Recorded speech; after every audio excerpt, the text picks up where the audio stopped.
ನಮಸ್ತೆ ವೀಕ್ಷಕರೇ, ಜಾತಕ ಫಲ ವಿಶೇಷ ಕಾರ್ಯಕ್ರಮಕ್ಕೆ ಸ್ವಾಗತ. ನಾನು ವಿನುತಾ ಪರಮೇಶ್. ವೀಕ್ಷಕರೇ, ಈ ದಿನದ ವಿಶೇಷತೆ ಹಾಗೂ 12 ರಾಶಿಗಳ ಜೊತೆಗೆ ನೀವು ಕಳಿಸಿರುವ ಸಂದೇಶಗಳಿಗೆ ಪರಿಹಾರವನ್ನು ತಿಳಿಸ್ಕೊಡ್ತಾ ಹೋಗ್ತೇವೆ. ಮೊದಲಿಗೆ ಕಾರ್ಯಕ್ರಮಕ್ಕೆ ಪ್ರಾಜ್ಞರಾದ ಶ್ರೀ ಶ್ರೀಕಂಠ ಶಾಸ್ತ್ರಿಗಳನ್ನು ಸ್ವಾಗತಿಸೋಣ. ಶಾಸ್ತ್ರಿಗಳೇ, ಕಾರ್ಯಕ್ರಮಕ್ಕೆ ಸ್ವಾಗತ. ನಮಸ್ಕಾರ. ಶಾಸ್ತ್ರಿಗಳೇ, ಮೊದಲಿಗೆ ಈ ದಿನದ ವಿಶೇಷತೆಯನ್ನು ತಿಳಿಸೋದಾದರೆ. ಶ್ರೀ ಗುರುಭ್ಯೋ ನಮಃ. ಹರಿ ಓಂ.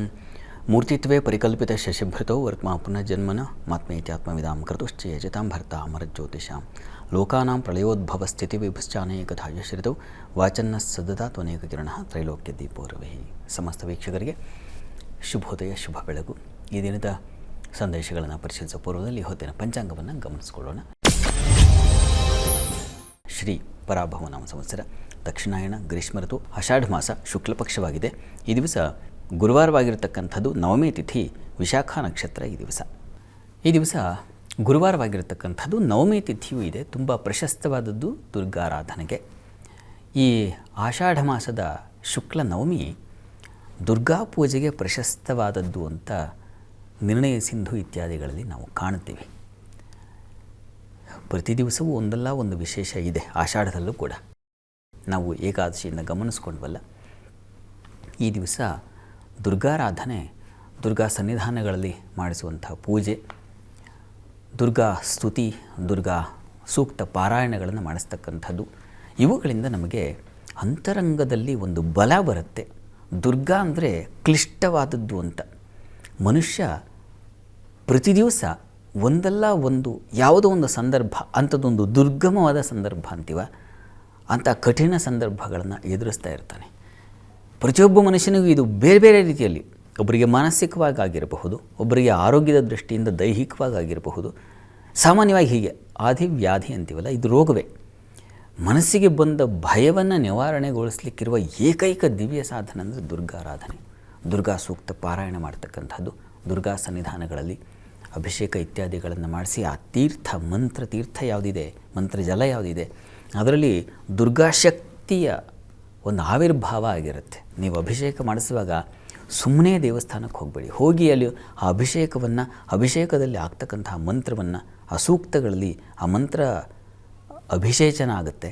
ಆ ಮಂತ್ರ ತೀರ್ಥ ಯಾವುದಿದೆ ಅದನ್ನು ನೀವು ಕೈಗೆ ತೆಗೆದುಕೊಂಡು, ಕಣ್ಣಿಗೆ ಒತ್ತುಕೊಂಡು ನೀವು ಪ್ರಸಾದ ಅದನ್ನು ತೀರ್ಥ ತೆಗೆದುಕೊಂಡ್ರೆ ನಿಮ್ಮ ಒಳಗೆ ಆ ಹೃದಯದಲ್ಲಿ ಅದು ಇಳಿದು ರಕ್ತವಾಗಿ ಬುದ್ಧಿಗೆ ಅದು ವಿಶೇಷವಾದ ಬಲವನ್ನು ತಂದುಕೊಡುತ್ತೆ. ವಸ್ತುತಃ ನಮಗೆ ಬಲ ಎಲ್ಲಿದು ಅಂದರೆ ಶರೀರದ ಬಲ ಬೇರೆ, ಬೌದ್ಧಿಕವಾದ ಮಾನಸಿಕ ಬಲ ಇದೆಯಲ್ಲ, ಅದು ಬಹಳ ಬಹಳ ಮುಖ್ಯ. ಸಂದರ್ಭಗಳನ್ನು ಎದುರಿಸಬೇಕಾಗಿದ್ದರೆ, ಸಂದರ್ಭಗಳನ್ನು ದಾಟಬೇಕಾಗಿದ್ದರೆ, ಎಷ್ಟೋ ಬಾರಿ ಕ್ಲಿಷ್ಟವಾದ ಸಂದರ್ಭಗಳು ಎದುರಾಗುತ್ತೆ. ಯಾವುದೋ ಒಂದು ಕಂಟಕ ಬಂದು ನಮ್ಮ ಎದುರಿಗೆ ನಿಂತ್ಕೊಳ್ಳುತ್ತೆ. ಬಗೆಹರಿಸೋದು ಹೇಗೆ, ಅದು ಬಹಳ ಮುಖ್ಯವಾಗಿ ಎದೆಯಲ್ಲಿ ಒಂಥರ ಕಂಪನ ಅಂತೀವಲ್ಲ, ಅದು ಉಂಟಾಗತ್ತೆ. ಅದರಿಂದ ಬಿಡಿಸ್ಕೊಳ್ಬೇಕು. ಅದಕ್ಕೆ ಬಲವಾದ ಊರುಗೋಲು ಯಾವುದು ಅಂದರೆ ದುರ್ಗಾರಾಧನೆ. ಹೀಗಾಗಿ ಈ ನವಮಿ ದಿವಸ, ಗುರುವಾರವೂ ಅತ್ಯಂತ ಶ್ರೇಷ್ಠವಾದ ವಾರ, ನವಮಿ ಬಂದಿದೆ. ಹೀಗಾಗಿ ನಿಮಗೆ ದುರ್ಗಾ ಸಪ್ತಶತಿ ಪಾರಾಯಣ ಬಂದರೆ ತುಂಬ ಒಳ್ಳೆಯದು. ಅದು ಸ್ವಲ್ಪ ಕ್ಲಿಷ್ಟವಾಗಿದೆ, ಕೇಳಿಸ್ಕೊಂಡ್ರೆ ಇನ್ನೂ ತುಂಬ ಒಳ್ಳೆಯದು. ಅದಾಗಿಲ್ಲ ಅಂದರೆ ದುರ್ಗಾ ಸ್ತುತಿಗಳನ್ನು ಹೇಳ್ಕೊಳ್ತಕ್ಕಂಥದ್ದು, ಆಪದುದ್ಧರಣ ಸ್ತೋತ್ರ ಇದೆಯಲ್ಲ, ಅದು ಆಪತ್ತಿನಿಂದ ಉದ್ಧರಿಸ್ತಕ್ಕಂಥದ್ದೇ ಆಗಿದೆ. ಹೀಗಾಗಿ ಅದನ್ನು ತಾವು ಮಾಡಬಹುದು. ದುರ್ಗಾ ಸ್ತೋತ್ರಗಳೇ ಸಾಕಷ್ಟಿದ್ದಾವೆ. ಅಂತೂ ಈ ದಿವಸ ಒಂದು 20 ನಿಮಿಷಗಳ ಕಾಲ ನಿಮ್ಮ ಮನೆಯಲ್ಲೋ ಅಥವಾ ದುರ್ಗಾ ಸನ್ನಿಧಾನದಲ್ಲೋ ಎಲ್ಲಾದರೂ ಸರಿ ಅಲ್ಲಿ ಕೂತ್ಕೊಂಡು ಆ ದುರ್ಗೆಗೆ ಸಂಬಂಧಿಸಿರ್ತಕ್ಕಂತಹ ಮಂತ್ರಗಳನ್ನು ಹೇಳ್ಕೊಳ್ತಕ್ಕಂಥದ್ದು. ದುರ್ಗಾ ಸಪ್ತಶತಿಯಲ್ಲಿ ಬರ್ತಕ್ಕಂತಹ ಭಯಭ್ಯಸ್ತ್ರಾಹಿನೋ ದೇವಿ ದುರ್ಗಾದೇವಿ ನಮೋಸ್ತುತೆ ಇದೆಯಲ್ಲ, ಆ ಮಂತ್ರ ಹೇಳಿಕೊಂಡ್ರೂ ಸಾಕಾಗುತ್ತೆ. ಈ ದಿವಸ ತಪ್ಪದೆ ಅಂತೂ ಅದನ್ನು ಮಾಡಿ. ನೀವು ಕಷ್ಟದಿಂದಲೋ, ಸಂಕಟದಿಂದಲೋ, ಅಂಜಿಕೆಯಿಂದಲೋ ಪಾರಾಗಬೇಕಾಗಿದ್ದರೆ, ಒಬ್ಬ ವಿದ್ಯಾರ್ಥಿಗೆ ಎಕ್ಸಾಮಿನ ಭಯ ಇರುತ್ತೆ, ಒಬ್ಬ ಉದ್ಯೋಗಿಗೆ ಅಲ್ಲಿ ಬರತಕ್ಕಂಥ ಯಾವುದೋ ಟಾಸ್ಕ್ ಅದನ್ನು ನಿವಾರಣೆ ಮಾಡಿಕೊಳ್ಬೇಕಾದ ಭಯ ಇರುತ್ತೆ. ಹೀಗಾಗಿ ಯಾರಿಗೆ ಯಾವ್ಯಾವ ರೀತಿಯ ಭಯ ಇದೆಯೋ ಎಲ್ಲ ಭಯಕ್ಕೂ ಒಂದೇ ಮಂತ್ರ, ಅದು ದುರ್ಗಾ ಮಂತ್ರ. ಆ ಮಂತ್ರವನ್ನು ನಾವು ಈ ದಿವಸ ಗಮನಿಸೋಣ. ಈ ಮಂತ್ರ ನೀವು ಹೇಳ್ಕೊಳ್ಳಿ. ಆ ಮಂತ್ರಕ್ಕೆ ಒಂದು ವಿಶೇಷ ಶಕ್ತಿ ಇದೆ. ಅದನ್ನು ಅನುಸಂಧಾನ ಹೃದಯದಿಂದ ಮಾಡಬೇಕು. ಸುಮ್ಮನೆ ಏನೋ ನಾನು ಹೇಳ್ಕೊಂಡೆ ಅಂತಂದರೆ ಆ ಫಲ ನಿಮಗೆ ಸಿಗೋದಿಲ್ಲ. ಹೇಗೆ ಹೇಳ್ಕೊಳ್ಬೇಕು ಅಂತಂದರೆ ಹೃದಯದೊಳಗೆ ನಿಮಗೆ ಅದು ಯಾವ ಮಂತ್ರ ಇದೆ ಆ ಮಂತ್ರ ಹೃದಯದಲ್ಲಿ ನೆಡಬೇಕು. ಸಸಿಯನ್ನು ನೆಡುವಾಗ ಒಬ್ಬ ರೈತರನ್ನು ಗಮನಿಸಿ, ಅದನ್ನು ನೆಡುವಾಗ ಎಷ್ಟು ಭಕ್ತಿ ಪ್ರೀತಿ ಇರುತ್ತೆ ಅಂದರೆ ಭೂತಾಯಿಗೆ ಇದು ನೆಟ್ಟದ್ದು ಫಲವಾಗಬೇಕು ಅಂತಕ್ಕಂಥ ಆ ಪ್ರೀತಿ, ಹೃದಯದ ಪ್ರೀತಿ, ಆ ರೀತಿಯಲ್ಲಿ ಮಂತ್ರವನ್ನು ಹೃದಯದಲ್ಲಿ ನಾಟಬೇಕು. ಅದು ನಿಮ್ಮೊಳಗೆ ಮೊಳೆತು ಬೆಳೆತು ಬಹಳ ಒಂದು ಬಲವಾದ ಭದ್ರವಾದ ಒಂದು ಕವಚ ನಿರ್ಮಾಣ ಮಾಡುತ್ತೆ. ಅದರ ಮುಂದೆ ಯಾವ ಸಮಸ್ಯೆಗಳು ನಿಮ್ಮನ್ನು ಕಾಡೋದಿಲ್ಲ. ಅಂಥದ್ದೊಂದು ವಿಶೇಷವಾದ ಮಂತ್ರ ಈ ದಿವಸ ಹೇಳ್ಕೊಳ್ಳಿ, ಗಮನಿಸಿ. ಸರ್ವಸ್ವರೂಪೇ ಸರ್ವೇಶೇ ಸರ್ವಶಕ್ತಿ ಸಮನ್ವಿತೆ ಭಯೇಭ್ಯಸ್ತ್ರಾಹಿನೋ ದೇವಿ ದುರ್ಗಾದೇವಿ ನಮೋಸ್ತುತೆ. ಇದು ದುರ್ಗೆಯ ಮಂತ್ರ, ಭಯ ನಿವಾರಣೆಯ ಮಂತ್ರ. ಇದನ್ನು ನೀವು ಈ ದಿವಸ ಈ ನವಮಿ ಇರೋದರಿಂದ, ಆಷಾಢ ನವಮಿ ಇರೋದರಿಂದ ಇದು ತುಂಬ ತುಂಬ ವಿಶೇಷವಾದ ಫಲ ತಂದು ಕೊಡುತ್ತೆ. ಇದನ್ನು ತಪ್ಪದೇ ಈ ದಿವಸ ಎಷ್ಟು ಬಾರಿ, ಕನಿಷ್ಠ 28 ಬಾರಿ ಮಾಡಿ. ವಸ್ತುತಃ ಕನಿಷ್ಠಕ್ಕೆ ಹೋಗಬೇಡಿ, ಗರಿಷ್ಠ 108, 1008 ಮಾಡೋರು ಮಾಡಲಿ, ತುಂಬ ಒಳ್ಳೆಯದು. ಈ ಮಂತ್ರ ಹೇಳ್ಕೊಳ್ಳೋದ್ರಿಂದ ನೀವು ಯಾವುದೋ ಒಂದು ಕೋರ್ಟು ಕಚೇರಿಯ ಜಗಳ ಅಥವಾ ಇನ್ಯಾವುದೋ ಒಂದು ಪ್ರಮಾದ ಅಥವಾ ಇನ್ಯಾವುದೋ ಸೈಟು ಗೃಹ ಇಂಥದ್ದೊಂದು ಇರುತ್ತಲ್ಲ, ಆ ರೀತಿಯ ತೊಡಕುಗಳನ್ನು ಬಿಡಿಸ್ಕೊಳ್ಳೋದ್ರಿಂದ ಅಥವಾ ಇನ್ಯಾವುದೋ ಸಂಸಾರದ ವ್ಯೂಹ, ಆ ಕಷ್ಟ ಅಂತೂ ಆ ಕ್ಲಿಷ್ಟ ವ್ಯೂಹಕ್ಕೆ ಸಿಕ್ಕಾಕ್ಕೊಂಡಿರ್ತಕ್ಕಂಥವ್ರು ಯಾರಾದರೂ ಆಗಬಹುದು, ಅಥವಾ ಇನ್ಯಾವುದೋ ಒಂದು ರೋಗ ಭಯ ಇಂಥದ್ದಿದೆ ಅಂತ ಅದು ರಿಸಲ್ಟ್ ಬಂದುಬಿಟ್ರೆ, ನಮಗೆ ಬ್ಲಡ್ ರಿಪೋರ್ಟ್ ಇನ್ನೇನೋ ರಿಪೋರ್ಟ್ ಬಂದುಬಿಟ್ರೆ ಅದು ಉಂಟು ಮಾಡೋ ಕಂಪನ ಕಷ್ಟ. ಹಾಗೆ ಅವುಗಳೆಲ್ಲ ನಿಮಗೆ ಕಾಡ್ತಾ ಇದ್ದರೆ ನೋಡಿ, ಈ ಮಂತ್ರ ಹೇಳ್ಕೊಳ್ಳಿ. ಮಂತ್ರದಲ್ಲಿ ಅದು ಔಷಧಿ. ಅದನ್ನು ಹೇಳ್ಕೊಳ್ಳೋದ್ರಿಂದ ನೀವು ನಿಸ್ಸಂಶಯವಾಗಿ ಇದನ್ನು ದಾಡ್ತೀರ. ನಂಬಿಕೆಯಿಂದ, ವಿಶ್ವಾಸದಿಂದ ಹೇಳ್ಕೊಳ್ಬೇಕು. ಹೇಳಿ, ಒಳ್ಳೆಯದಾಗಲಿ. ಈಗ ವೀಕ್ಷಕರ ಸಂದೇಶಗಳ ಕಡೆ ಗಮನ ಹರಿಸೋಣ. ವೀಕ್ಷಕರೇ, ಮೊದಲ ಸಂದೇಶ ಜ್ಞಾನೇಶ್ವರಿ ಮೈಸೂರಿಂದ. ಇವರು ಹುಟ್ಟಿದ ದಿನಾಂಕ 3/3/2004, ಹುಟ್ಟಿದ ಸಮಯ 5:45 PM. ಇವರ ಪ್ರಶ್ನೆ ಉದ್ಯೋಗ ಹಾಗೂ ಭವಿಷ್ಯದ ಬಗ್ಗೆ ತಿಳಿಸಿ ಅಂತಿದ್ದಾರೆ. ಜ್ಞಾನೇಶ್ವರಿ ಅವರ ಪ್ರಶ್ನೆ ಉದ್ಯೋಗ ಮತ್ತು ಮುಂದೆ ಹೇಗಿದೆ ಅಂತ ಕೇಳಿದ್ದಾರೆ. ನೋಡೋಣ. ನೋಡಿ, ಈ ಜಾತಕವನ್ನು ಪರಿಶೀಲಿಸಿದ್ರೆ ಇದು ಸಿಂಹಲಗ್ನವಾಗಿದೆ. ಲಗ್ನದಲ್ಲಿ ಗುರುವಿರ್ತಕ್ಕಂಥ ತುಂಬ ಒಳ್ಳೆಯದು.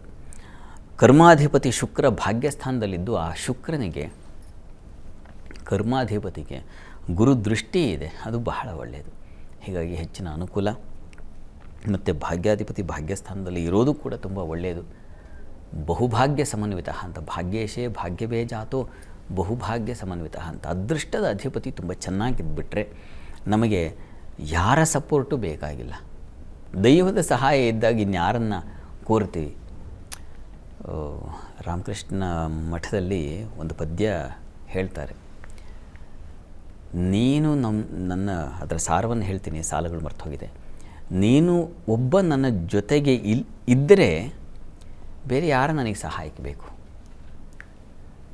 ಜಗವೆಲ್ಲ ವಿರೋಧವೇ ಆಗಿದ್ದರೂ ನೀನೊಬ್ಬ ಜೊತೆಗಿದ್ದರೆ ಸಾಕು, ನನಗೆ ಎಲ್ಲವೂ ಇದ್ದ ಹಾಗೆ ಅಂತ. ಜಗತ್ತೆಲ್ಲ ಇದ್ದು ಏನು ಪ್ರಯೋಜನ ನೀನೊಬ್ಬ ಇಲ್ಲ ಅಂದರೆ ಅಂತ ಒಂದು ಸ್ತುತಿಯನ್ನು ಹೇಳ್ತಾರೆ. ತುಂಬ ಬೆಲೆಯುಳ್ಳದ್ದ ಮೌಲ್ಯದ ಒಂದು ಮಾತುಗಳು, ಪದ್ಯ, ಸ್ತುತಿಯಾಗಿದೆ ಅದು. ಆ ರೀತಿಯಲ್ಲಿ ಅದೃಷ್ಟದ ಅಧಿಪತಿಯೊಬ್ಬ ಜೊತೆಗಿದ್ಬಿಟ್ರೆ ತುಂಬ ಒಳ್ಳೆಯ ಫಲ ಸಿಗುತ್ತೆ ಅಂತ. ಹಾಗಿದೆ ನಿಮ್ಮ ಜಾತಕ. ಹೀಗಾಗಿ ಆತಂಕ ಬೇಡ, ಚೆನ್ನಾಗಿದೆ. ಪ್ರಸ್ತುತ ನಿಮಗೆ ಬುಧದಶೆಯಲ್ಲಿ ನಡೀತಾ ಇರತಕ್ಕಂಥದ್ದು ಕುಜನ ಒಂದು ಭಾಗ್ಯಾಧಿಪತಿ ಕಾಲವೇ. ಭಾಗ್ಯಾಧಿಪತಿ ಕಾಲ ಈಗ ಕಳೆದು ಮುಂದೆ ರಾಹುವಿನ ಕಾಲ ಪ್ರಾರಂಭವಾಗಿದೆ. ತೊಂದರೆ ಇಲ್ಲ, ಅನುಕೂಲದ ರಾಹು ಅಲ್ಲೇ ಭಾಗ್ಯದ ಜೊತೆಗೆ ಸೇರಿದ್ದಾನೆ. ಸುಬ್ರಹ್ಮಣ್ಯನ ಆರಾಧನೆ ಮಾಡಿ ಹೆಚ್ಚು. ಪ್ರತಿ ಮಂಗಳವಾರ ಸುಬ್ರಹ್ಮಣ್ಯ ಸನ್ನಿಧಾನಕ್ಕೆ ಹೋಗಿ ಬನ್ನಿ, ಅದು ಮತ್ತಷ್ಟು ಅನುಗ್ರಹ ಮಾಡುತ್ತೆ. ಒಳ್ಳೆಯದಾಗಲಿ. ಸರಿ ಶಾಸ್ತ್ರಿಗಳೇ, ಮುಂದಿನ ಸಂದೇಶ ಮನಿಷಾ ಎಂ ಬೆಂಗಳೂರಿಂದ. ಇವರು ಹುಟ್ಟಿದ ದಿನಾಂಕ 10/3/2009, ಹುಟ್ಟಿದ ಸಮಯ 11:07 PM. ಇವರ ಪ್ರಶ್ನೆ, ಕೆಸೆಟ್ಗೆ ತಯಾರಿ ಮಾಡ್ತಾ ಇದ್ದೀನಿ, ವೆಟರಿನರಿ ಸೀಟ್ ಸಿಗುತ್ತಾ, ಸಾಧ್ಯತೆ ಇದೆಯಾ ತಿಳಿಸಿ ಅಂತಿದ್ದಾರೆ. ಮನೀಷಾ ಅವರ ಪ್ರಶ್ನೆ, ಕೆಸೆಟ್ಗೆ ಪ್ರಯತ್ನ ಮಾಡ್ತಾ ಇದ್ದಾರೆ ಅವರಲ್ವಾ? ನೋಡೋಣ.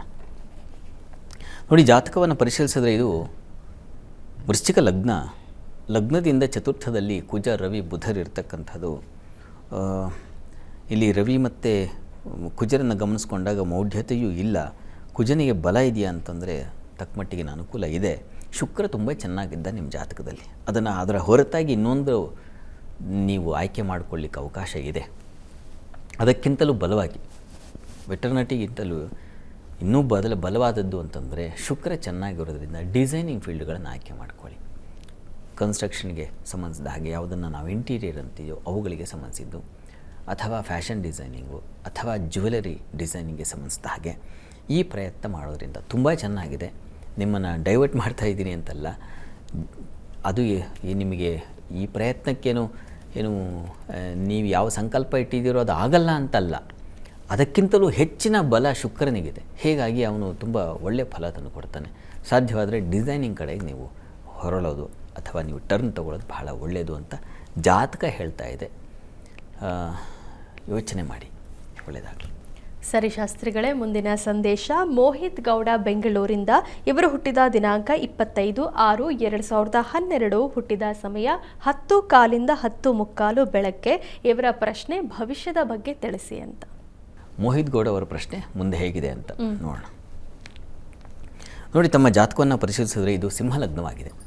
ಲಗ್ನದಿಂದ ಕರ್ಮಾಧಿಪತಿ ಶುಕ್ರ ತುಂಬ ಚೆನ್ನಾಗಿದ್ದಾನೆ ನಿಮ್ಮ ಜಾತಕದಲ್ಲಿ, ಆತಂಕ ಪಡಬೇಡಿ.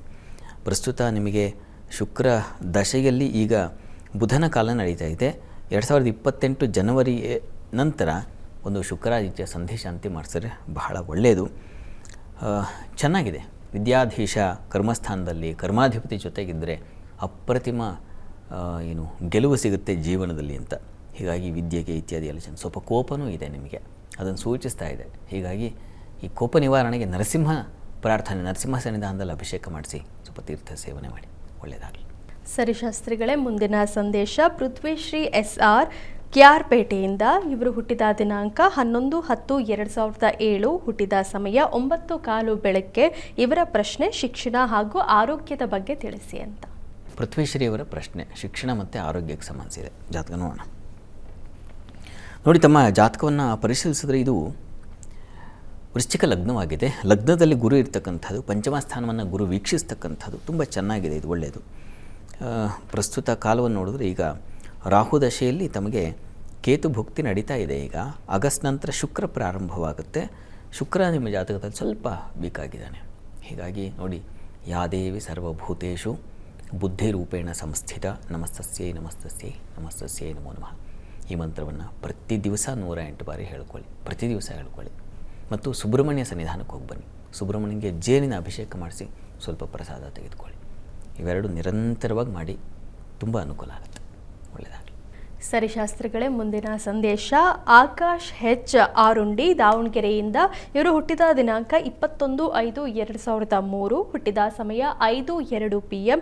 ಇವರ ಪ್ರಶ್ನೆ ಪೊಲೀಸ್ ಆಯ್ಕೆಗೆ ಅರ್ಜಿ ಸಲ್ಲಿಸೋಕೆ ಶಿವಮೊಗ್ಗ ಸರಿನಾ ಇಲ್ಲ ದಾವಣಗೆರೆ ಸರಿನಾ, ಯಾವ ಸ್ಥಳ ಸೂಚಿಸಿ ಅಂತಿದ್ದಾರೆ. ಆಕಾಶ್ ಅವರ ಪ್ರಶ್ನೆ, ಪೊಲೀಸ್ ಕ್ಷೇತ್ರಕ್ಕೆ ಅವರು ಅರ್ಜಿ ಸಲ್ಲಿಸ್ತಾ ಇದ್ದಾರೆ. ಅವರ ಪ್ರಶ್ನೆ ಸ್ವಲ್ಪ ವಿಚಿತ್ರವಾಗಿದೆ. ಆಯಿತು, ನೋಡೋಣ. ನೋಡಿ, ತಮ್ಮ ಪ್ರಶ್ನೆ ಯಾವ ಕ್ಷೇತ್ರದಲ್ಲಿ ಆಯ್ಕೆ ಮಾಡಿಕೊಳ್ಳಿ ಅಂತ. ವಸ್ತುತಃ ನಮಗೆ ಆ ಕ್ಷೇತ್ರದಲ್ಲಿ ಬಲ ಇದೆಯಾ ಅದನ್ನು ಮೊದಲಿಗೆ ನೋಡೋಣ. ನೋಡಿ, ನಿಮ್ಮ ಜಾತಕವನ್ನು ಪರಿಶೀಲಿಸಿದ್ರೆ ಇದು ತುಲಾ ಲಗ್ನವಾಗಿದೆ. ಲಗ್ನದಿಂದ ನೋಡಿ, ಕುಜ ವಸ್ತುತಃ ಬಲಿಷ್ಠನಾಗಿ ಕರ್ಮಾಧಿಪತಿ ಜೊತೆಗೆ ಸೇರಿರ್ತಕ್ಕಂಥದ್ದು ತುಂಬ ಚೆನ್ನಾಗಿದೆ. ನಿಮ್ಮ ಜಾತಕದಲ್ಲಿ ಬಲ ಇದೆ ಸ್ವಾಮಿ, ತಾವು ಖಂಡಿತ ನಿಶ್ಚಯವಾಗಿ ಪೊಲೀಸ್ ಡಿಪಾರ್ಟ್ಮೆಂಟಿಗೆ ಸೇರಿಕೊಳ್ಬಹುದು, ಆ ಪ್ರಯತ್ನ ಮಾಡಬಹುದು. ಆ ಪ್ರಯತ್ನಕ್ಕೆ ಫಲಗಳು ಸಿಗುವ ಸಾಧ್ಯತೆ ಹೆಚ್ಚಾಗಿದೆ. ಈಗ ಶುಕ್ರ ಭುಕ್ತಿ ನಡೀತಾ ಇದೆ. ಶುಕ್ರ ನಿಮ್ಮ ಜಾತಕದಲ್ಲಿ ಅವನು ಲಗ್ನಾಧಿಪತಿಯೇ ಭಾಗ್ಯಾಧಿಪತಿ ಜೊತೆಗೆ ಸೇರಿದ್ದಾನೆ. ಚೆನ್ನಾಗಿದೆ, ಪ್ರಯತ್ನ ಮಾಡಿ. ಯಾವ ಕ್ಷೇತ್ರದಲ್ಲಾದರೂ ಹಾಕಿ ತೊಂದರೆ ಇಲ್ಲ. ಮುಖ್ಯವಾಗಿ ಆ ಮೂಲ ಬೇರಿಗೆ ಶಕ್ತಿ ಇದೆಯಾ, ಮರ ನಿಂತುಕೊಳ್ಳುತ್ತಾ, ಇದು ಬಹಳ ಮುಖ್ಯವಾಗಿ ಬೇಕಾಗಿರತಕ್ಕಂಥದ್ದು. ಆ ಪ್ರಯತ್ನಕ್ಕೆ ಇಲ್ಲಿ ಅವಕಾಶಗಳು ಸೂಚಿಸ್ತಾ ಇದೆ. ಒಳ್ಳೆಯದಾಗಲಿ ತಮಗೆ. ಬಲಿಷ್ಠವಾದ ಗುರು ದೃಷ್ಟಿ ಇದೆ ಕುಜನಿಗೆ, ಚೆನ್ನಾಗಿದೆ, ಒಳ್ಳೆಯದಾಗಲಿ ತಮಗೆ. ಸರಿ ಶಾಸ್ತ್ರಿಗಳೇ, ಮುಂದಿನ ಸಂದೇಶ ಕುಸುಮ ಬೆಂಗಳೂರಿಂದ. ಇವರು ಹುಟ್ಟಿದ ದಿನಾಂಕ 10/2/2003, ಸಮಯ 8:00 AM. ಇವರ ಪ್ರಶ್ನೆ ಕುಟುಂಬ ಸಮಸ್ಯೆ ಇದೆ, ಪರಿಹಾರ ತಿಳಿಸಿ ಅಂತಿದ್ದಾರೆ. ಕುಸುಮ ಅವರ ಪ್ರಶ್ನೆ ಕುಟುಂಬ ಸಮಸ್ಯೆ ಇದೆ ಅಂತ ನೋಡೋಣ. ನೋಡಿ, ಈ ಜಾತಕವನ್ನು ಪರಿಶೀಲಿಸಿದರೆ ತಮ್ಮದು ಕುಂಭಲಗ್ನವಾಗಿದೆ. ಕುಟುಂಬದ ಅಧಿಪತಿಯಾಗಿರ್ತಕ್ಕಂಥ ಗುರು ನಿಮ್ಮ ಜಾತಕದಲ್ಲಿ 6ನೇ ಮನೆ ಷಷ್ಠ ಸ್ಥಾನದಲ್ಲಿದ್ದಾನೆ. ಅದೊಂದು ಶತ್ರು ಕ್ಷೇತ್ರ, ಆದರೆ ಉಚ್ಚ ಸ್ಥಾನ ಇರಲಿ. ರಾಹು ದಶೆಯಲ್ಲಿ ಈಗ ತಮಗೆ ಗುರುವಿನ ಕಾಲವೇ ನಡೀತಾ ಇದೆ. ನೋಡಿ, ಹತ್ತಿರದಲ್ಲಿ ಯಾವುದಾದ್ರೂ ಗುರು ಮಂದಿರ ಇದ್ದರೆ, ನಾನು ಈಗಷ್ಟೇ ಹೇಳ್ತಾ ಇದ್ನಲ್ಲ, ಗುರು ಸನ್ನಿಧಾನಕ್ಕೆ ಹೋದರೆ ಗುರು ಕೃಪೆ ಹೇಗೆ ಅಂತಂದರೆ, ನಾವು ಆರ್ತರಾಗಿ ಯಾವುದೋ ಒಂದು ನೋವಿನಿಂದ ಹೋದರೆ ಗುರು ಸನ್ನಿಧಾನಕ್ಕೆ ಬಹಳ ಬೇಗ ಅದಕ್ಕೆ ನಿವಾರಣೆ ಆಗಿಬಿಡುತ್ತೆ, ಔಷಧಿ ಸಿಕ್ಬಿಡುತ್ತೆ.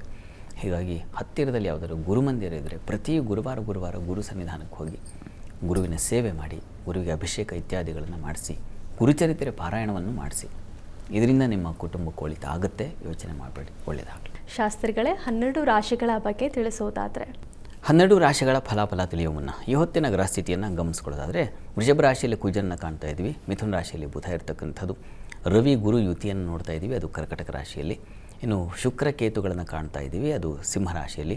ಈ ದಿವಸ ಮಾಂದಿ ಉದಯಾಗಿದೆ, ಅದು ಕನ್ಯಾ ರಾಶಿಯಲ್ಲಿ. ಚಂದ್ರ ಇರತಕ್ಕಂಥ ತುಲಾ ರಾಶಿಯಲ್ಲಿ, ರಾಹು ಶನೈಶ್ಚರು ಕುಂಭ ಮೀನಗಳಲ್ಲಿದ್ದಾರೆ. ಹೀಗಿರುವಾಗ 12 ರಾಶಿಗಳ ಫಲಾಫಲ ತಿಳಿತಾ ಹೋಗೋಣ. ಮೊದಲಿಗೆ ಮೇಷರಾಶಿ. ಮೇಷರಾಶಿಯವರಿಗೆ ಈ ದಿವಸ ಸ್ವಲ್ಪ ಶತ್ರುಗಳ ಬಾಧೆ ಸೂಚಿಸ್ತಾ ಇದೆ, ಹುಷಾರಾಗಿರಿ. ಅದರ ಹೊರತಾಗಿ ಸಂಗಾತಿಯಿಂದ ಅನ್ಯೋನ್ಯತೆ, ಸಾಮರಸ್ಯ, ಮಾರುಕಟ್ಟೆಗಳಲ್ಲಿ ಹೆಚ್ಚಿನ ಅನುಕೂಲಗಳು ಮತ್ತು ವ್ಯಾಪಾರ ಕೌಶಲ್ಯ, ವ್ಯಾಪಾರದಲ್ಲಿ ಬಲ, ಲಾಭ ಇವುಗಳೆಲ್ಲ ತುಂಬ ಚೆನ್ನಾಗಿದೆ. ಸ್ನೇಹಿತರು, ಬಂಧುಗಳ ಸಹಾಯ ತುಂಬ ಚೆನ್ನಾಗಿರ್ತದೆ. ಜಲ ಹಾಗೂ ಹೂವು, ಹಣ್ಣು ಈ ವ್ಯಾಪಾರಿಗಳಿಗೆ ಹೆಚ್ಚಿನ ಸಮೃದ್ಧಿಯನ್ನು ಕಾಣಲಿಕ್ಕೆ ಅವಕಾಶ ಇದೆ. ಹೋಟೆಲ್ ಇಂಡಸ್ಟ್ರಿ ಅವರಿಗೆ ಸಮೃದ್ಧವಾಗಿದೆ, ಹೆಚ್ಚಿನ ಫಲ ಚೆನ್ನಾಗಿದೆ. ಈ ಒಂದು ಸಣ್ಣ ವಿಚಾರ, ವೈಷಮ್ಯಗಳು, ಶತ್ರುಬಾಧೆ, ಇದರ ನಿವಾರಣೆಗೆ ನರಸಿಂಹ ಪ್ರಾರ್ಥನೆ ಮಾಡಿಕೊಳ್ಳಿ. ಇನ್ನು ವೃಷಭ ರಾಶಿ. ವೃಷಭ ರಾಶಿಯವರಿಗೆ ವೃತ್ತಿಯಲ್ಲಿ ಈ ದಿವಸ ಹೆಚ್ಚಿನ ಅನುಕೂಲಗಳು, ಹಿರಿಯರಿಂದ ಸಹಾಯ ಸಹಕಾರಗಳು ಸಿಗ್ತಕ್ಕಂತಹ ಸಾಧ್ಯತೆ ಚೆನ್ನಾಗಿದೆ. ಈ ದಿವಸ ಸ್ವಲ್ಪ ಗೊಂದಲ ಮಾಡಿಕೊಳ್ಳೋ ಲಕ್ಷಣ ಇದೆ. ಈ ದಿವಸ ಡಿಸಿಷನ್ಸ್ ತೊಗೊಳ್ಳುವಾಗ ತುಂಬ ಏರುಪೇರಾಗಿಬಿಡುತ್ತೆ, ಇದಾದ ಈ ಥರ ಗೊಂದಲಕ್ಕೆ ಒಳಗಾಗುವ ಸಾಧ್ಯತೆ ಜಾಸ್ತಿ ಇದೆ. ಹೀಗಾಗಿ ಈ ದಿವಸ ತಪ್ಪದೇ ವಿಷ್ಣು ಸಹಸ್ರನಾಮ ಹೇಳಿಕೊಂಡು ನಿಮ್ಮ ದಿನಚರಿ ಪ್ರಾರಂಭ ಮಾಡಿದ್ರೆ ತುಂಬ ಒಳ್ಳೆಯದು. ಶಿಕ್ಷಣ ಕ್ಷೇತ್ರದಲ್ಲಿರೋರಿಗೆ ತುಂಬ ಚೆನ್ನಾಗಿದೆ, ವಿದ್ಯಾರ್ಥಿಗಳಿಗೆ ಅನುಕೂಲಕರವಾಗಿದೆ, ಆತಂಕ ಬೇಡ. ಇನ್ನು ಮಿಥುನ ರಾಶಿ. ಮಿಥುನ ರಾಶಿಯವರಿಗೆ ಈ ದಿವಸ ಕೆಲಸದಲ್ಲಿ ತುಂಬ ಚೆನ್ನಾಗಿದೆ. ವೃತ್ತಿಯಲ್ಲಿ ಗೌರವ, ಮನ್ನಣೆ, ಪ್ರಶಂಸೆ ಮತ್ತು ಕಾರ್ಯ ಸಾಧನೆ ಇದೆಲ್ಲ ಚೆನ್ನಾಗಿದೆ. ಮತ್ತು ಮಕ್ಕಳಿಂದ ತುಂಬ ಸಹಾಯ ಸಹಕಾರಗಳು ತುಂಬ ಚೆನ್ನಾಗಿದೆ. ಹೈಯರ್ ಸ್ಟಡೀಸ್ ಅವರಿಗೆ ತುಂಬ ಚೆನ್ನಾಗಿದೆ. ಮನಸ್ಸಿಗೆ ಒಂದು ಸಮಾಧಾನ, ನಿರಾಳತೆ ಇದೆಲ್ಲ ಚೆನ್ನಾಗಿದೆ. ಯಾವುದಕ್ಕೂ ತಲೆ ಕೆಡಿಸ್ಕೊಳ್ದೆ ಈ ದಿವಸ ಏನಾದರೂ ಹಾಕ್ಕೊಂಡು ಹೋಗಲಿ, ಆ ರೀತಿಯಲ್ಲಿ ನನ್ನ ಮನಸ್ಸಿಗೆ ಸಮಾಧಾನ ಇದೆಯಾ ಅದು ಬಹಳ ಮುಖ್ಯ ಅನ್ನೋದಕ್ಕೆ ನಿಮ್ಮ ಕಡೆಗೆ ನೀವೇ ತಿರುಗತಕ್ಕಂಥ ಒಂದು ಸಾಧ್ಯತೆ ಇದೆ. ಈ ದಿವಸ ಪ್ರಯಾಣದಲ್ಲಿ ಸ್ವಲ್ಪ ತೊಂದರೆ ಸೂಚಿಸ್ತಾ ಇದೆ. ಕೃಷಿಕರಿಗೆ ಸ್ವಲ್ಪ ಹಿನ್ನಡೆ ಸೂಚಿಸ್ತಾ ಇದೆ, ಹುಷಾರು. ಈ ದಿವಸ ಗ್ರಾಮ ದೇವತಾ ದರ್ಶನ ಮಾಡಿ. ಇನ್ನು ಕರ್ಕಟಕ ರಾಶಿ.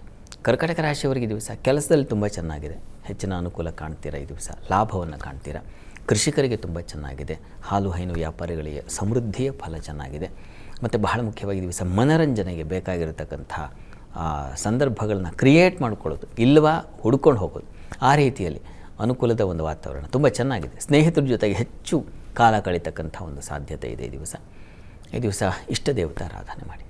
ಇನ್ನು ಸಿಂಹರಾಶಿ. ಸಿಂಹರಾಶಿಯವರಿಗೆ ಈ ದಿವಸ ಧೈರ್ಯ ಸಾಹಸಗಳ ದಿನ. ಈ ದಿವಸ ಪ್ರತಿಭೆ ತುಂಬ ಚೆನ್ನಾಗಿರ್ತದೆ. ಈ ದಿವಸ ವೃತ್ತಿಯಲ್ಲಿರ್ತಕ್ಕಂಥವ್ರಿಗೆ ಹೆಚ್ಚಿನ ಅನುಕೂಲ ಮತ್ತು ಶಿಕ್ಷಣ ಕ್ಷೇತ್ರದಲ್ಲಿ ಕೆಲಸ ಮಾಡೋರಿಗೆ ಲಾಭದಾಯಕವಾಗಿದೆ. ಕುಟುಂಬದಲ್ಲಿ ಸ್ವಲ್ಪ ಘರ್ಷಣೆ ಸೂಚಿಸ್ತಾ ಇದೆ. ಹೀಗಾಗಿ ಕುಟುಂಬದವ್ರ ಜೊತೆಗೆ ಸ್ವಲ್ಪ ಶಾಂತವಾಗಿರಿ. ನೀವು ಕೂಡ ನರಸಿಂಹ ಪ್ರಾರ್ಥನೆ ಮಾಡಿ. ಇನ್ನು ಕನ್ಯಾ ರಾಶಿ. ಕನ್ಯಾ ರಾಶಿಯವರಿಗೆ ಕೆಲಸದಲ್ಲಿ ತುಂಬ ಚೆನ್ನಾಗಿದೆ. ಕೆಲಸ ಕಾರ್ಯಗಳಲ್ಲಿ ಹೆಚ್ಚಿನ ಅನುಕೂಲ, ಹೊಸ ಪ್ರಯತ್ನಗಳಿಗೆ ದಾರಿ, ಹೊಸ ಪ್ರಯತ್ನಗಳಿಗೆ ವಿಶೇಷ ಗೌರವ ಸಿಗ್ತಕ್ಕಂಥದ್ದು, ದೊಡ್ಡವರ ಸಪೋರ್ಟ್ ಸಿಗ್ತಕ್ಕಂತಹ ಸಾಧ್ಯತೆ ತುಂಬ ಚೆನ್ನಾಗಿದೆ. ಸುಗ್ರಾಸ ಭೋಜನ, ಕುಟುಂಬದಲ್ಲಿ ಒಂದು ಸಮಾಧಾನ, ಸೌಖ್ಯತೆ, ವಿದ್ಯಾರ್ಥಿಗಳಿಗೆ ಅನುಕೂಲ, ಮಾತು, ಪತ್ರಿಕಾರಂಗ ಈ ಕ್ಷೇತ್ರಗಳಲ್ಲಿ ಕೆಲಸ ಮಾಡೋರಿಗೆ ಹೆಚ್ಚಿನ ಬೆಲೆ, ಗೌರವ, ಲಾಭ ತುಂಬ ಚೆನ್ನಾಗಿದೆ. ನೀವು ಸ್ವಲ್ಪ ಆರೋಗ್ಯ ವ್ಯತ್ಯಾಸ ಆಗಬಹುದು, ಧನ್ವಂತರಿ ಪ್ರಾರ್ಥನೆ ಮಾಡಿ. ಇನ್ನು ತುಲಾರಾಶಿ. ತುಲಾರಾಶಿಯವರಿಗೆ ಕೆಲಸದಲ್ಲಿ ತುಂಬ ಚೆನ್ನಾಗಿದೆ. ಈ ದಿವಸ ಕೆಲಸದಲ್ಲಿ ಸಾಧನೆ, ನಿಮಗೆ ವಿಶೇಷ ಅನುಕೂಲಗಳು ಮತ್ತು ಜಾಣರ ಒಂದು ಮಾರ್ಗದರ್ಶನ ಸಿಗ್ತಕ್ಕಂಥದ್ದು ಇದೆಲ್ಲ ತುಂಬ ಚೆನ್ನಾಗಿದೆ. ಸಂಗಾತಿಯಲ್ಲೂ ಅಷ್ಟೇ ಪ್ರೀತಿ ವಿಶ್ವಾಸ ತುಂಬ ಚೆನ್ನಾಗಿದೆ. ಕೃಷಿಕರಿಗೆ ತುಂಬ ಚೆನ್ನಾಗಿದೆ. ಜಲೋತ್ಪನ್ನ ಕ್ಷೇತ್ರಗಳಲ್ಲಿ ಇರ್ತಕ್ಕಂಥವ್ರಿಗೆ ಹೆಚ್ಚಿನ ಅನುಕೂಲ ಸೂಚಿಸ್ತಾ ಇದೆ. ಹೆಚ್ಚಿನ ಪಾಲು ಚೆನ್ನಾಗಿದೆ. ಅವರೇ ಇಷ್ಟ ದೇವತಾ ಆರಾಧನೆ ಮಾಡಿ. ಇನ್ನು ವೃಶ್ಚಿಕ ರಾಶಿ. ವೃಶ್ಚಿಕ ರಾಶಿಯವರಿಗೆ ಈ ದಿವಸ ಕೆಲಸಗಳಲ್ಲಿ ಹೆಚ್ಚಿನ ಅನುಕೂಲ ಮತ್ತು ವಿದೇಶ ವಹಿವಾಟಿನ ಲಾಭ, ಅನುಕೂಲ. ಸಂಗಾತಿಯಲ್ಲಿ ಪ್ರೀತಿ ವಿಶ್ವಾಸ ಚೆನ್ನಾಗಿದೆ. ಹೆಣ್ಣುಮಕ್ಕಳಿಗೆ ಹೆಚ್ಚಿನ ಖರ್ಚನ್ನು ಸೂಚಿಸ್ತಾ ಇದೆ. ಈ ದಿವಸ ಸ್ವಲ್ಪ ಕಡಿಮೆ ಖರ್ಚು ಮಾಡಿ, ಗಮನ ಇರಲಿ ಖರ್ಚಿನ ಕಡೆಗೆ. ಮಹಾಲಕ್ಷ್ಮಿ ಪ್ರಾರ್ಥನೆ ಮಾಡಿ. ಧನುರಾಶಿಯವರಿಗೆ ವೃತ್ತಿಯಲ್ಲಿ ಸ್ವಲ್ಪ ಜಾಗ್ರತೆ ವಹಿಸಬೇಕು. ಕೆಲಸದಲ್ಲಿ ಸ್ವಲ್ಪ ಕಹಿ ಘಟನೆಗಳು, ಅಸಮಾಧಾನ ನಡೆಯುವ ಸಾಧ್ಯತೆ ಸೂಚಿಸ್ತಾ ಇದೆ, ಹುಷಾರು. ಸಂಗಾತಿಯಲ್ಲಿ ಆತ್ಮೀಯತೆ, ಅನ್ಯೋನ್ಯತೆ, ಅವರ ಸಪೋರ್ಟ್ ನಿಮಗೆ ಹೆಚ್ಚಿನ ಬಲ ಕೊಡುತ್ತೆ. ಈ ದಿವಸ ಸ್ತ್ರೀಯರಿಗೆ ಲಾಭದ ದಿವಸ. ಈ ಯಾವುದನ್ನು ನಾವು ವಸ್ತ್ರ ವ್ಯಾಪಾರ, ವಸ್ತ್ರ ವಿನ್ಯಾಸ, ಅಲಂಕಾರ ವಿನ್ಯಾಸ ಇವುಗಳು ಅಂತೀವ, ಆ ಕ್ಷೇತ್ರದಲ್ಲಿ ದುಡಿಯೋರಿಗೆ ತುಂಬ ಚೆನ್ನಾಗಿದೆ. ಮತ್ತು ದಿನಸಿ ವ್ಯಾಪಾರಿಗಳಿಗೆ ಹೆಚ್ಚಿನ ಲಾಭ ಕಾಣ್ತಾ ಇದೆ. ಹಾಲು ಹೈನು ವ್ಯಾಪಾರಿಗಳಿಗೆ ಲಾಭದಾಯಕವಾಗಿದೆ. ಚೆನ್ನಾಗಿದೆ. ಹೂವು ಹಣ್ಣು ವ್ಯಾಪಾರಿಗಳಿಗೂ ಹೆಚ್ಚಿನ ಅನುಕೂಲ ಸೂಚಿಸ್ತಾ ಇದೆ. ಈ ಕೆಲಸದ ತೊಡಕಿನ ನಿವಾರಣೆಗೆ ವಿಷ್ಣು ಸಹಸ್ರನಾಮ ಹೇಳ್ಕೊಳ್ಳಿ. ಇನ್ನು ಮಕರ ರಾಶಿ. ಮಕರ ರಾಶಿಯವರಿಗೆ ಕೆಲಸದಲ್ಲಿ ಈ ದಿವಸ ತುಂಬ ವಿಶೇಷ ಬಲ ಇದೆ. ಈ ದಿವಸ ತೊಡಕುಗಳ ಮಧ್ಯೆ ನಿಮಗೊಂದು ಒಳ್ಳೆಯ ಫಲವನ್ನು ಕಾಣಲಿಕ್ಕೆ ಅವಕಾಶ ಇದೆ. ಕೃಷಿಕರಿಗೆ ತುಂಬ ಚೆನ್ನಾಗಿದೆ. ಜಲೋತ್ಪನ್ನ ವ್ಯಾಪಾರಿಗಳಿಗೆ, ಅಲ್ಲಿ ಕೆಲಸ ಮಾಡೋರಿಗೆ ತುಂಬ ಲಾಭದಾಯಕವಾಗಿದೆ. ಹೆಚ್ಚಿನ ಅನುಕೂಲ ಇದೆ. ಸಂಗಾತಿಯಲ್ಲೂ ಅಷ್ಟೇ ಪ್ರೀತಿ ಸಾಮರಸ್ಯ, ಕಿತ್ತಾಟವಿರೋದಿಲ್ಲ ಈ ದಿವಸ. ಈ ದಿವಸ ತಂದೆ ಮಕ್ಕಳಲ್ಲಿ ಸ್ವಲ್ಪ ಮನಸ್ತಾಪ ಸೂಚಿಸ್ತಾ ಇದೆ. ನೀವು ಕೂಡ ನರಸಿಂಹ ಸನ್ನಿಧಾನಕ್ಕೆ ತುಳಸಿ ಸಮರ್ಪಣೆ ಮಾಡಿ. ಇನ್ನು ಕುಂಭರಾಶಿ.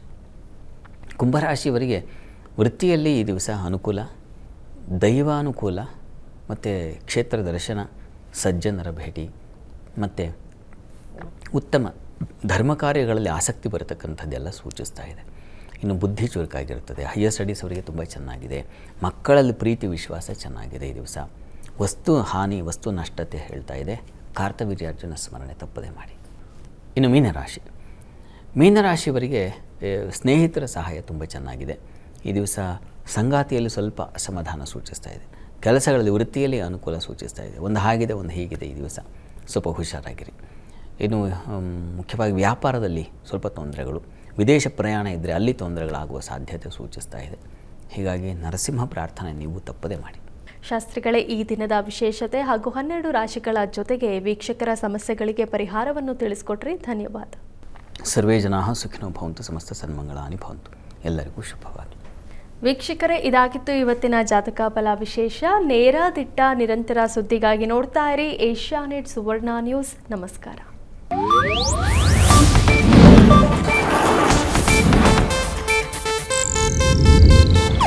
ಇದು ಏಷ್ಯಾನೆಟ್ ನ್ಯೂಸ್ ನೆಟ್ವರ್ಕ್ ಪ್ರಸ್ತುತಿ.